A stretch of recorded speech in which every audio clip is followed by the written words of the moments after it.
WAC Hoops All Access. We back in the building. You're nodding your head. You like that part again. It's the intro. Everybody, if you've watched these videos, I love the intro. Brian's cousin does a great job with that stuff. So, Yes, yeah. I would have to agree. Shout out to Anitra yet again. So here we are live. We haven't done live yet. We're here. WAC Hoops All Access. So we're going to start this thing out. It's March. What you got for us? March, and we have the WAC conference. What you got? What you think? Well, March is going to start off with a bang, Bri. I mean, last week, Utah Valley upset Seattle, who's probably like shaking their heads at losing that game because, well, Chicago State pulled off a historic win on Saturday, beating the Aggies, New Mexico State, and kind of setting things back a little bit here, making things more interesting in the final week of the regular season. It comes down to the final Saturday of the regular season, which we love. It did that last year, if you remember right, where Grand Canyon, Utah Valley battled it out for the regular season title and ended up splitting their 2-game series to share it. But yeah, New Mexico State has to win 2 games to be outright champs. 1 loss could open the door for Seattle and Stephen F. Austin to be regular season champs if the Lumberjacks can beat the Aggies on Wednesday night in Las Cruces. A lot going on here, and it's not just the top. Everybody in the WAC, except maybe Tarleton and Dixie State, who aren't eligible for the WAC tournament, are playing for some sort of seeding. Even Lamar is still in it, even though they're winless in conference play. So lot to go through and get through in the next 3-4 days, Brian. I'm excited for it. Yeah, it's going down as we've talked about. So let's talk about. Let's go ahead and get the show started. Let's talk about last week. So we had a Stephen F. Austin, Sam Houston matchup that was somewhat of a controversial ending, right? So we talk about that. I think you talked about Utah Valley. They got a couple big wins that they needed to kind of get trending as a defending champion. Tarleton State got their win. Abilene Christian played dominant. Cal Baptist got a win. I'm scrolling real quick just so I can make sure I'm on point. New Mexico State got the huge win. Chicago State got the huge win against New Mexico State, prevented them from clinching the regular season outright right now, or at least a share. And then, so now they have to keep playing and winning, and some things have to happen. Stephen F. Austin then turned around and got the sweep against Stephen F. Austin, against Abilene Christian. The Purples run together. Both of those games, there was a little bit of controversy in both of those so Stephen F. Austin got some controversy. Grand Canyon bounces back, or actually they went 2-0. Excuse me, they went 2-0. They beat Chicago State, and Sam Houston State. Yep, they dominated Sam Houston on Saturday. That was they played impressive performance in Phoenix.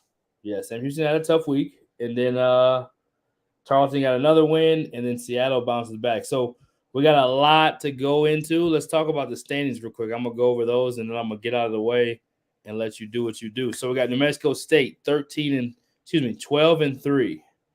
Seattle 13-4, second place. Third place, Stephen F. Austin 12-4.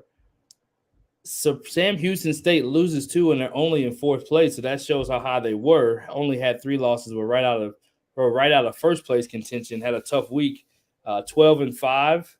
Grand Canyon 10-5 right after them. Utah Valley 10-6. Abilene 9-7. Tarleton 9-7. Dixie 6-10. Cal Baptist 5-11. Chicago State gets their 3rd conference win, which is a huge thing because they're used to going winless in this league. Then Rio Grande Valley 2-14, and Lamar has struggled with injuries. They are 0-14. So I pass it to you. Let's break it all down. Okay, so remember we have New Mexico State and Grand Canyon actually have one more win than I believe the WAC Sports website shows, because they got the forfeits versus Lamar. So 2 wins by the Aggies this week at home to end the regular season. They're the outright champs. If they lose one, Seattle wins, and what the loss for New Mexico State is to Stephen F. Austin, those 3 would share the regular season title. So New Mexico State would get the 1 seed still. But that win by Chicago State over the Aggies, that Seattle and SFA still have a shot at the regular season title here as we get going. But you talked about the controversy, Sam Houston at Stephen F. Austin. It really shouldn't have been. SFA led by double figures. the majority of the entire first half, then into the second half until they went. I don't know if they went cold or if they just decided to stop playing to let Sam Houston back in the game. But there was a play at the end. Gavin Kensmill went up. Some people say he got fouled. He missed the shot. Rebound gets knocked around before it falls into Jalen Jackson Posey's hands, who then, gets bumped. I'm not going to say it was blatantly obvious, but he gets bumped. Foul's called, and with 1.3 seconds, Jalen Jackson Posey knocks down the free throws. SFA gets the win. I don't like that it ended that way because it was such a good ball game. It's like, let's go another 5 minutes to see what happens here. But unfortunately for Sam Houston, that's what happened. And then on Saturday, SFA, Day Hall hits a shot with 1.2 seconds left for SFA to win that game against Abilene Christian. So the Lumberjacks, 8 straight wins. Now they head to Las Cruces for a big-time matchup on Wednesday night. We're a little over 24 hours from that matchup. I'm excited for it. Utah Valley got a pair of big wins. Fardaws Amac was player of the week after averaging 19.5 points and about 16 rebounds in the 2 wins, one of which was over Seattle, which kind of put them, in a place where they need help to win the regular season title. Had they beat Utah Valley and then they beat Dixie State on Saturday, they would still be tied with New Mexico State after Chicago State beat the Aggies this week. So a lot going on. Seeding implications everywhere as we play Wednesday games, as we play Thursday games, and then as we get to Saturday. There's a ton going on in this league this week, and that last week created a lot of chaos. And you gotta love it, Brian, as we get into March Madness here. Yeah, absolutely, gotta love it. And we're going to talk a little bit more about our awards and more about this conference and what you think. We'll take a quick second. We're going to see if I can play one of these commercials. It's been a while since we played a commercial. But we're going to play a quick commercial. Kyle is going to share on his Twitter. He's going to share this so people can watch it live from his as well. And then we're going to keep it going. I want to take time to acknowledge one of our partners, Rising Coaches. Every coach wants to rise in their career in one way or another. We're all looking for professional development, access to tools, and relationships that can help us grow and help us advance in our career. Rising Coaches provides just that. You can visit Rising Coaches at www.risingcoaches.com. Their memberships are just $10 a month and provides a genuine community to help you grow and advance in your career. Been a while. You can tell it's been a while that we played a commercial because we still have the old logo. Shout out to Coach's Corner where it all started. Started as Coach's Corner, then expanded as another arm of sports media. Then they merged, and then it became a network. So here we are, going back to the WAC. So let's do this. Let's dive into the awards real quick, and then we'll come back and kind of go overall final week all in one. So awards starting with Team of the Week, Stephen F. Austin. You mentioned them a little bit. Let's go ahead and dive into them. Yeah, I mean, Team of the Week, give credit. Stephen F. Austin beat Sam Houston in the Battle of the Piney Woods. Beat Abilene Christian to stay in the race for the regular season crown. Now get a chance to go into Las Cruces and battle New Mexico State to create some chaos at the end of the season. Winners of 8 straight. So they're our Team of the Week. I mean, just the fact they're red hot right now and playing some of their best basketball, it's a no-brainer that Stephen F. Austin's our Team of the Week. Yeah, you got to give Stephen F. Austin credit. They've got their 20th win now. They're 20-8.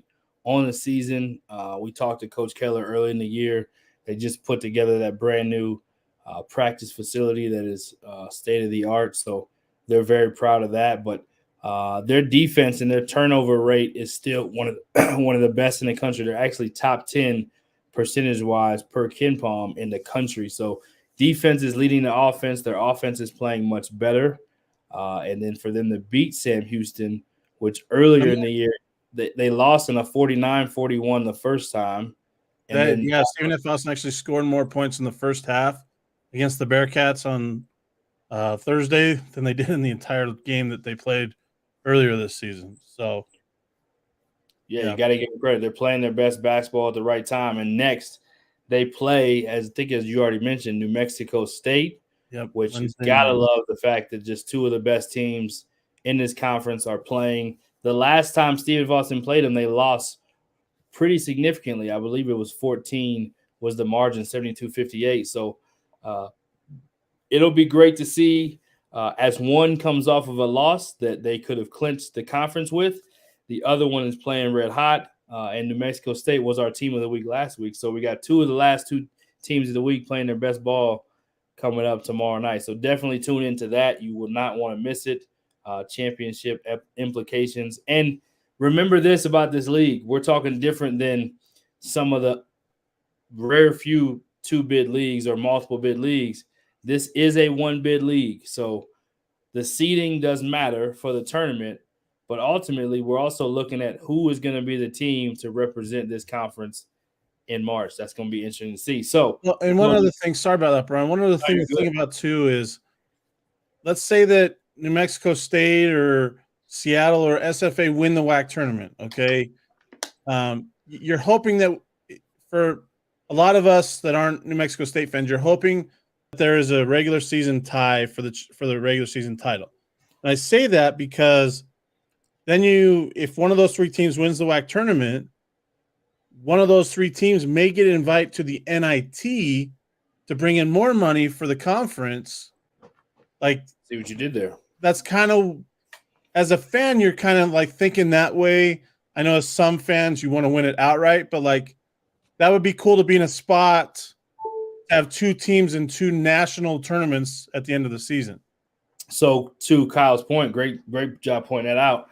To Kyle's point, if you win your regular season, you clinch an automatic bid to go to the NIT. Correct. So that is a huge thing as well. That is a big national tournament, and it is a high level of play still.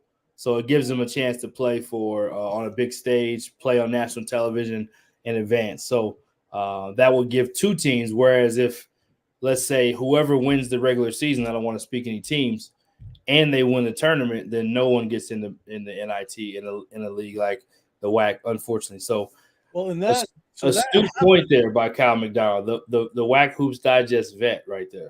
That happened a couple of years ago, if I remember right. I have to look it up. I would ask about last year. So two teams did UVU get to play in the NIT last year? Because unfortunately not. I don't know why that didn't work out, but no, they didn't get to play in the NIT, so that was a little disappointing. But there was a couple of years ago. I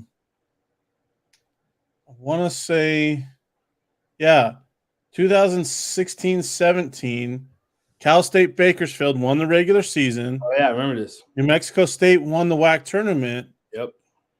And Cal State Bakersfield went to the NIT, and they actually made it to the Final Four. Like they got to play at Madison Square Garden where they lost to Georgia Tech.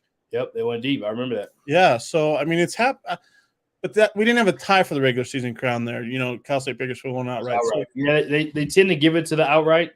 They're not as generous with the tie because, again, the big schools and the big conferences want that opportunity for those bids. So the bids in the postseason are sacred, period, especially in those two tournaments that are invite only. CBI and CIT still respectable tournaments, much different format and how those work. But without us getting too off topic, let's go next to our player of the week. You mentioned him earlier. They went 2-0 as well. This is the second time he's gotten it for us. He is a monster. Talk about Fardaws Aimaq. So first one, we got co-players of the week here. First one is Fardaws Aimaq. Oh, yes, you're right. Excuse me. Utah Valley. I mean, you can't deny what this dude is doing, okay? He averaged 19.5 points, 17 rebounds, and a pair of wins this week for the Wolverines over Seattle, over California Baptist. He had two 2020 games before that, the week before that, in a split. A week, it's amazing what this guy's doing. 25 double-doubles on the season, leads the nation. He has 25 double-doubles in 28 games this year, 15 of 16 WAC games. The only reason he hasn't gotten in every WAC game is because when they played Utah, or when Utah Valley played Chicago State, neither team could miss, so there wasn't many rebounds to go around. So Fardaws Aimaq is one of our players of the week. Gavin Kensmill from SFA is the other one. Quietly just averaging 18.5 points, well, this is what he averaged this week. 18.5 points, 6.5 rebounds, and the pair of wins over Sam Houston and Abilene Christian. He's averaging 16.2 and 16.8 rebounds. Stephen F. Austin's won 8 straight. He's quietly kind of flying under the radar of like the Teddy Allens, Savion Flaggs, and Fardaws Aimaq, but Gavin Kensmill is going to be right there in the discussion for WAC Player of the Year at the end of the season. Yeah, almost impossible for him not to. Top 20 in the country and free throw rate. Definitely a person, and fouls drawn. He's also top 15 in the country, which are incredible stats when you think about how physical he plays. A guy who dominated the Southland Conference. If I'm not mistaken, he's a JUCO product from Navarro. So shout out to Corsicana and those boys out there. He's a problem. I mean, he's been a problem. He probably hasn't gotten a buzz, like you said. They didn't start out to as good of a start, but also I think the health of the guards around him now are helping to where they can't focus so much on him, and the development of those freshmen. We've had 2 different guys get freshman of the week twice now from this team. So those young guys are starting to figure it out, and it's all starting to come together as they adjust to this new league. So great 2 players of the week. We want to make sure we give acknowledgement. We're not biased, but we want to make sure guys earn it, take a chance. You got to earn it. But when you earn it, we're not afraid to give a co at any point in time because we want to make sure guys are getting their recognition. All right, going next, defensive player of the week. Oh, our defensive player of the week, I got to scroll down, and that was the one I didn't put down. I'm sorry, guys. That's the one I didn't put in my notes. I don't know why. So we'll do this. We'll go to Newcomer. We'll come right back. Yeah, so the Newcomer of the week, Brandon Betson, Chicago State. If you haven't been paying attention, Chicago State has 7 wins on the season, 3 wins in conference. He had 12 points and lost to Grand Canyon on Wednesday, but then had 17 points, 8 assists, and 5 rebounds, including the game winner, which people will not pay attention to this little detail. He went up left-handed. Instead of trying to dip right or to spin back so he could use a strong hand, he laid it up left-handed, which you don't see in college basketball. It led to a 61-59 win over New Mexico State.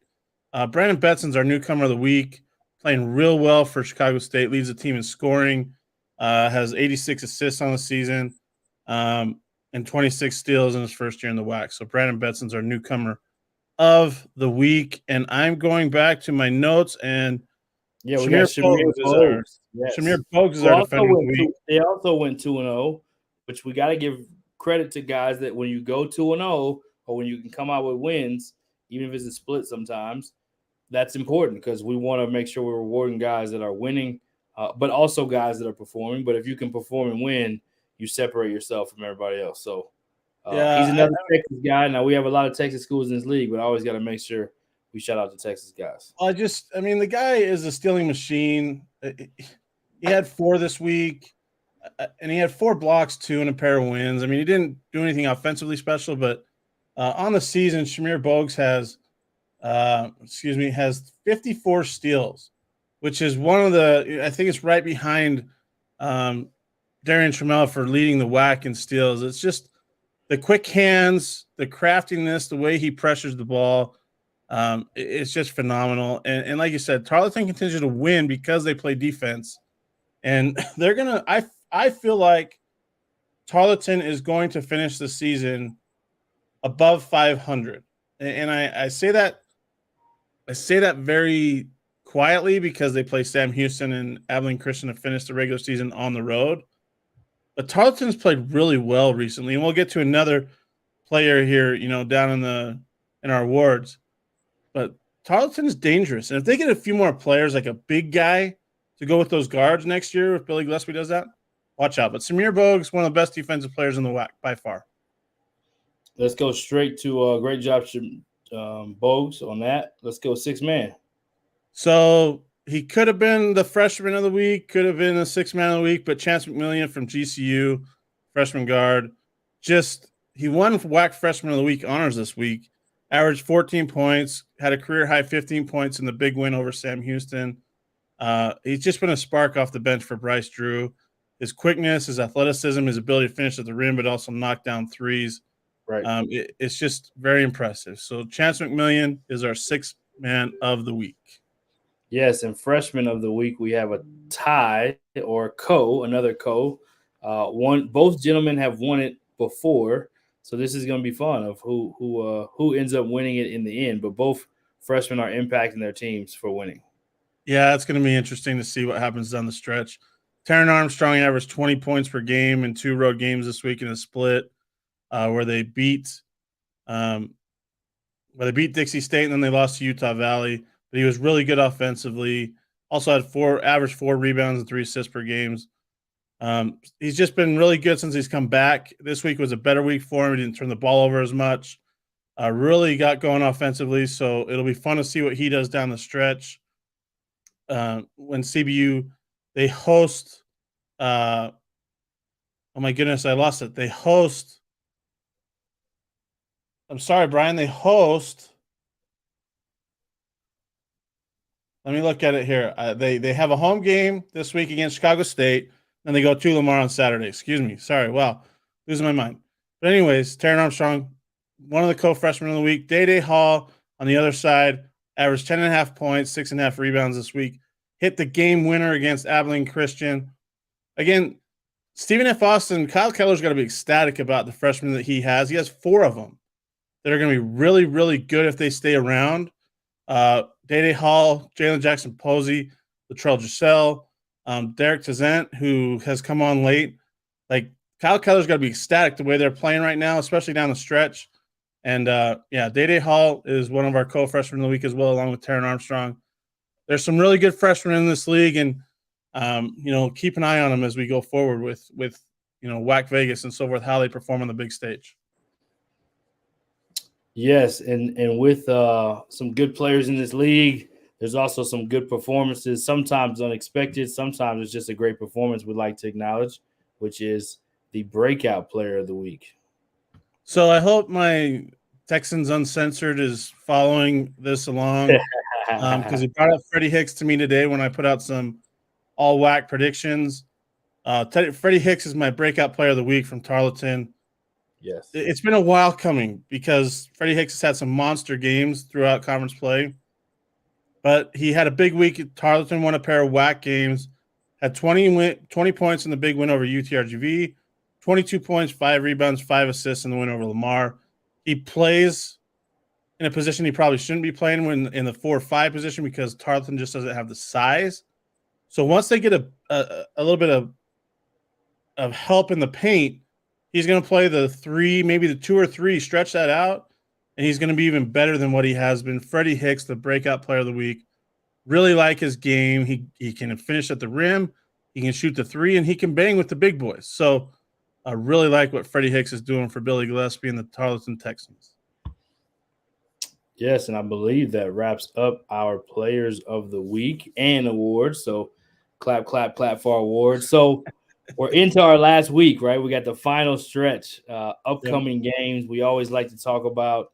We've talked about SFA versus New Mexico State, but there's so many other games that have implications. Talk about what you see, maybe even sprinkle in a little bit of what you hope for within those games that you see. So this may go off the radar a little bit. I'm not going to say a little bit. It's going to go off the radar. So Lamar this week has a chance to qualify for WAC Vegas.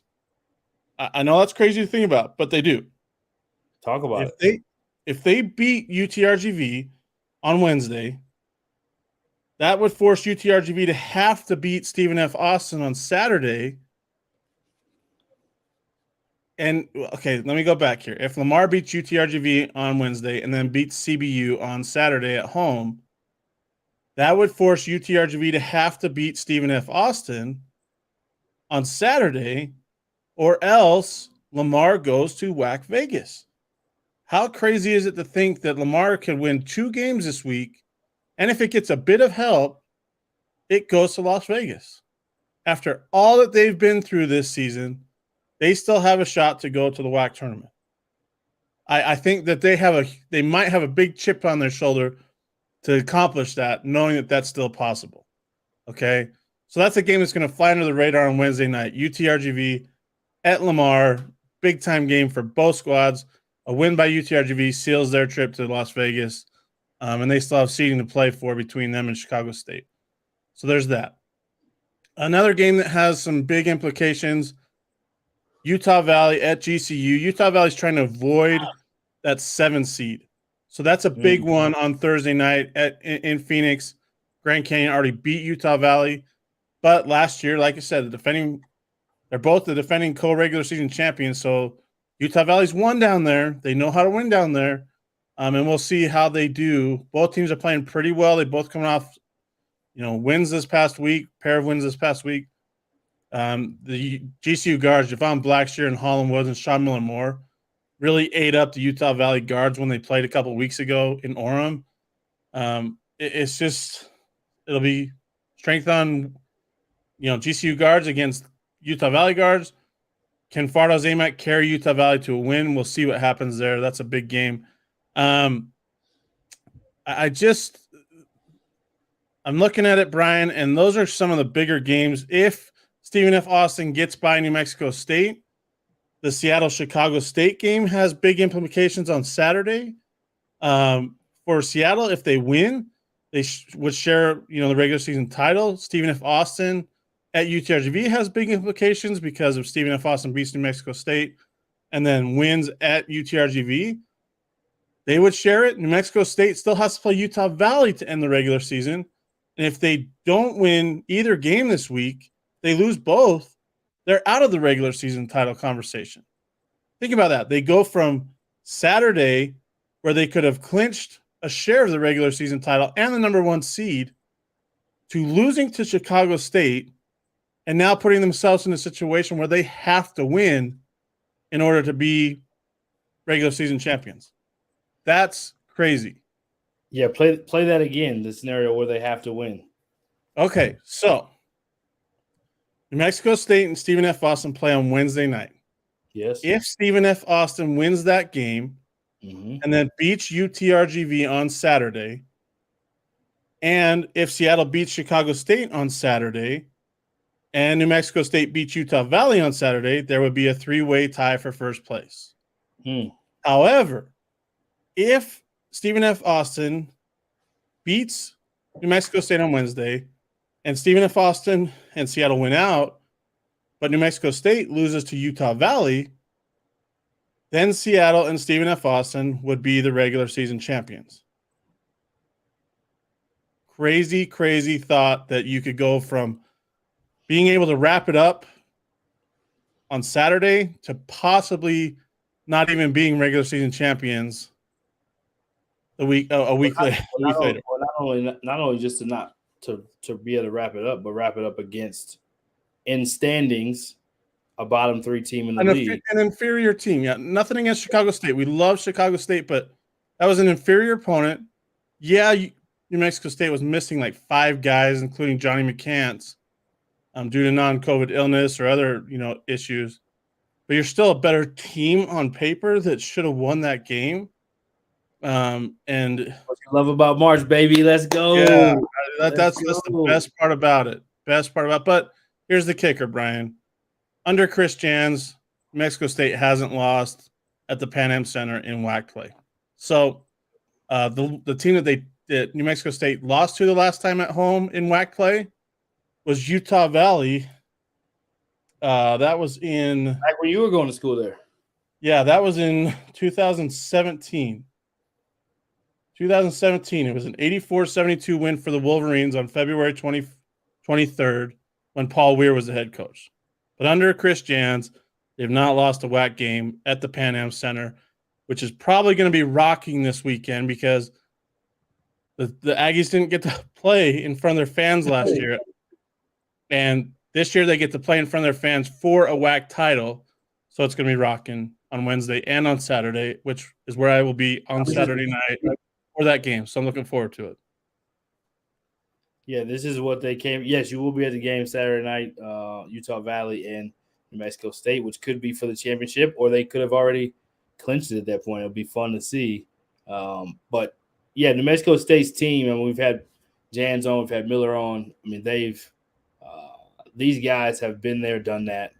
They've won before. They decided to come back, and now they're playing at home. And they should be full strength. Obviously, last time Chicago State, they were on the road, shorthanded, not making excuses. Chicago State took care of business, but it should be fun to see. And if you look at the last time these two teams played, again, Stephen F. Austin lost, and they're playing well, so they'll have a little edge. But then the last game, New Mexico State lost. So both teams will have edge. It'll be a championship-level game. Can't wait to see what happens tomorrow night. The idea that there could be 3 possible teams to win this league, 3-way split, and there could be a 2-way split or 2 different scenarios and 2-way splits, and it could be an outright of multiple different teams could outright. You know, whether it's Seattle, Stephen F. Austin.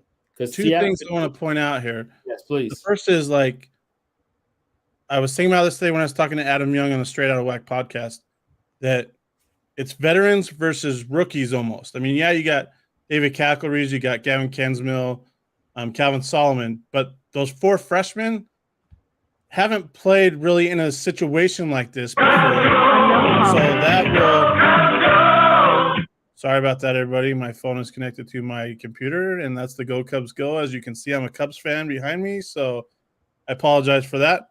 But anyways, like, you got 4 freshmen who are playing really well. You got a bunch of veterans on New Mexico State. Like, who wins out here, which will be interesting. Second thing is, we didn't mention this earlier, the interim tag no longer for Chris Victor. He is now officially head coach of the Seattle U men's basketball team. Oh, I didn't know. Well deserved. They're having their best season in like 50 years. And he took on got the interim tag 2 or 3 days before the season. And they're in a race for the regular season title. So well deserved. And I'm just going to say it's about time he got that taken off. So when did that happen? Today. Nice. Today. Okay, good. Nice. So big news. Well, way well deserved. I mean, should have. I'm glad it happened before the season. We had to wait this out last year. I think Isaac Brown got his right at the end of the year, right before the tournament. They did a big thing.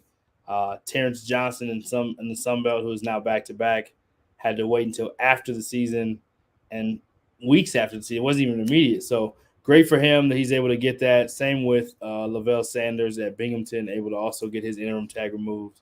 Love to see assistants get that opportunity and make the most and get rewarded. Last thing I got, we'll just do a little quick peek at this, and we'll talk more about it next week. But we have a little bit of a share of what's to come in this. Drum roll, please. There it is. There's the tournament schedule, ladies and gentlemen, as Kyle has been speaking about the buys and how important they are, and just, not having to play as many days. So we'll break all this down the 9th through the 12th in Vegas. We'll break it all down. Kyle will be there. I thought I was going to be there. I will not be there, but I will be from afar. We'll still be doing our thing, but looking forward to this is what is coming down to the regular season for seeding. But whoever wins the regular season in years past, normally you had a good feeling that they were going to win this. Yep. And this is probably the most open and unpredictable this tournament has been in an extremely long time. So I'll let you get any final thoughts on that, and then we will wrap up the show. Well, no offense to GCU fans or New Mexico State fans. I really hope it's not a GCU New Mexico State final again. The last 3 times that a WAC tournament has been held outside of 2020 when all the COVID stuff canceled it. And since GCU has been eligible for the WAC tournament, it's been GCU, New Mexico State, or the tournament title all 3 years. Mexico State's won 2. GCU obviously won last year. I don't think that's going to happen this year. I think things are going to shake it up. I think, we see the Texas 4, what they can do on a given night. There's a nickname, Texas 4. I like that. Is that what I said? Texas 4, right? You did say that. So that would be Abilene, Sam Houston, Stephen F. Austin. I got 4 in there because UTR Javier Lamar is going to the WAC tournament. So there's going to be 4 for sure. But Tarleton's in there too, so it's technically 5. So the new schools, I should say. Okay, I got Christian, Lamar, Stephen F. Austin, Sam Houston. So there's going to be 4 Texas teams in there regardless. Yes. This year. And it's going to be a fun tournament because we've seen the craziness. Anybody can win on any given night. Look at Chicago State. Nobody gave him a shot. And they shocked the world. And my phone keeps going off, and I don't know why. Anyways, People calling. They want to talk to you. I guess I'm a popular person. Somebody sees me on the live stream and wants to talk to me. I don't know. Anyways, it's going to be a fun tournament. Even those 7 to 10 games are intriguing, so we'll see what happens. But it's going to be a fun tournament. It's going to be super, super competitive, super exciting, and there's going to be, a lot of fans there, so that's even more exciting. No doubt. Yeah, there's I don't think GCU or New Mexico State will get offended because you're just saying both teams being in it, which they don't really care who's the other team's in it. As long as they're in it, that's all they care about. But no, it should be fun. This week will be big time starting tomorrow night, so stay tuned. Stay updated on WAC Hoops Digest because I'm sure Kyle will have all kinds of breakdown and live tweets as it's going. And we may even have to circle back for a quick show if there is some kind of drama tomorrow night. We may have to circle back for a quick show before the weekend. So stay tuned. Thanks for joining. Oh, one last thing. Stephen F. Austin, women's basketball shout-outs. They did win the regular season. So shout out to B4, my man Lynn Bishop, one of the assistants over there. And, of course, the head coach is a former D2 coach at D2 here in Colorado, then also at West Texas. He's done a tremendous job there. I'm drawing a blank on his name. Please forgive me. Mark Kellogg. Yes, he's an Austin College graduate, as is my brother, so I know that. And, not to upset Stephen F. Austin fans, but he's probably going to be a coach that's going to be on a lot of people's radar. That's not a secret. So doing what he's doing there. So shout out to them. And they don't have an opportunity. They need to win a tournament too, because very rarely do teams at this level get the at-large bid. So that will be the drama to watch on the women's side. Are they going to? I don't know that there's a lot of drama on the women's side, Brian, because they smoked everybody in the WAC. I don't think they had a game that was within double digits. But I mean, again, Vegas anything could happen though. Anything can happen. So let's go back to last year real quick. Did Cal Baptist win the tournament? I don't actually know the answers to that. Did they win the tournament? Yeah, the women went undefeated through the regular season and then ran through the tournament. Yep. So let's see if Stephen of Austin can match that. How about that? That'll be fun. We got a little competition there. But thanks again for joining us. We will be back. We might have a special live, 15, 20-minute breakdown if we have to, some drama. But stay tuned. WAC Hoops All Access.